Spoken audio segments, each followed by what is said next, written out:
పాత బాధలు భోగి మంటలో, కొత్త ఆశలు జీవితాల్లో. అందరికీ భోగి శుభాకాంక్షలు. పాపం మా చెల్లైతే అలారం పెట్టి మరీ లేపింది 5కి. మేము లెగడమే కాక ఇంట్లో వాళ్ళందరినీ గోల చేసి మరీ లేపేసామనుకో, అది వేరే విషయం.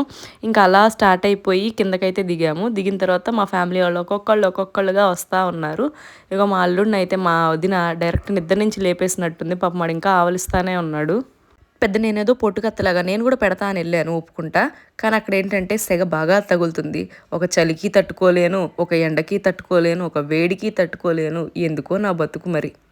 మా ఇంట్లో చేసుకోవడం అయితే నేను ఫస్ట్ టైం ఇది. ఎందుకంటే ఎప్పుడూ నేను పుట్టిన దగ్గర నుంచి మా అమ్మమ్మ వాళ్ళ ఊర్లోనే చేసుకోవడం మాకు అలవాటు. But for the first time మా ఊర్లో చేసుకుంటున్నాం. కొన్ని రీజన్స్ వల్ల అమ్మమ్మ వాళ్ళ ఊరైతే వెళ్ళలేకపోయాము. సరే ఇక్కడే అడ్జస్ట్ అయిపోదామని చెప్పి ఇంకా మా పిన్ని వాళ్ళు, మా అత్త వాళ్ళు, మా నాయనమ్మ ఇంకా అందరూ వచ్చేసారు. చూడండి ఎంత మంచిగా అందరం చిల్ అవుతున్నాము.